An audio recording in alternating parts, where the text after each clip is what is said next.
How you feeling right now? Pretty good.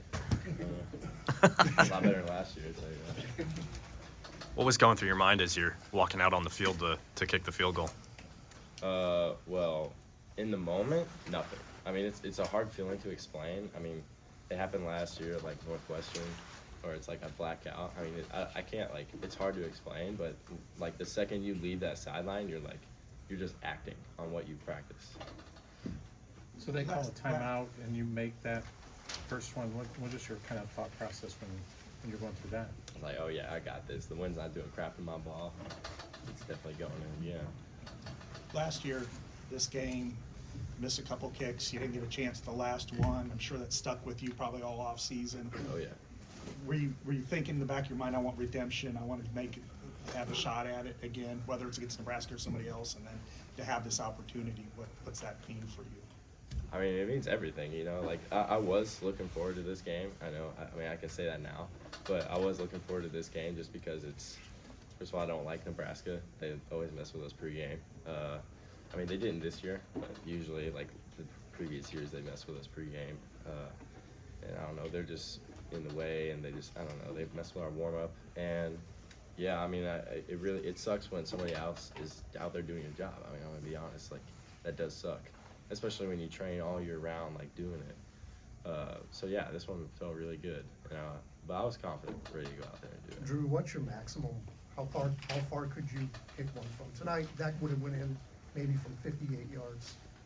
I mean, with adrenaline like that, who knows? Like, I don't even know myself how much adrenaline adds to it. But I did make a 64-yarder that direction at halftime. And that's part of the reason for the line change. I don't know how it works on the TV, like the little field goal line. But yeah. Thank you. What was kind of the moments after that? Like, you know, it's kind of teammates and everything. I mean, that was the most tired I've been in a football game.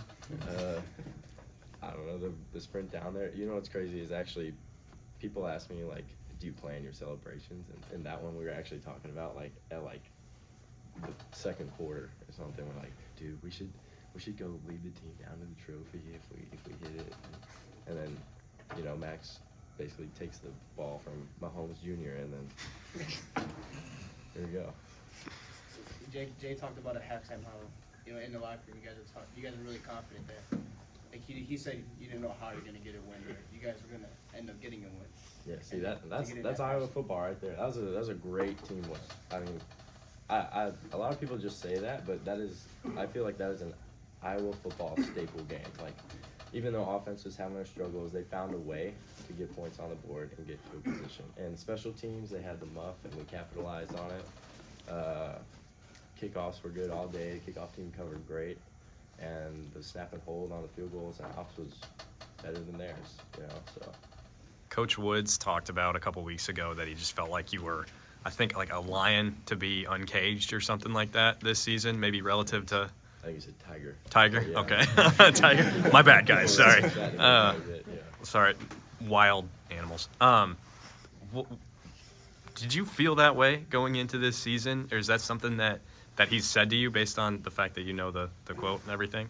Yeah. I mean, I try to not, like, let what other people say, like, affect me, but I don't know. I don't mind, like, people say you shouldn't let other people affect you. I let other people drive me. Like, if people doubt you, I don't know, I let that fuel me. I felt like I had doubters after last season, so yeah, that fueled me. You had talked about how you wanted to finish this season strong because you knew that last season you started off well and then weren't able to end as well. Mm-hmm. What do you think the difference was between this season and last season that allowed you now to finish the way that you have? I'll probably just say maturity and, like, this might seem like a little thing, but I felt more comfortable this season in the position I was in the room. Like, I'm a leader, and when you're a leader, you don't have room to, like, mess up in, like, the little areas. Like, the little things do build and add up, and I feel like I was, like, just a careless underclassman last year in terms of, like, the little things, like, away from the field, like, not, like, taking care of, like, schoolwork or, like, showing up, like,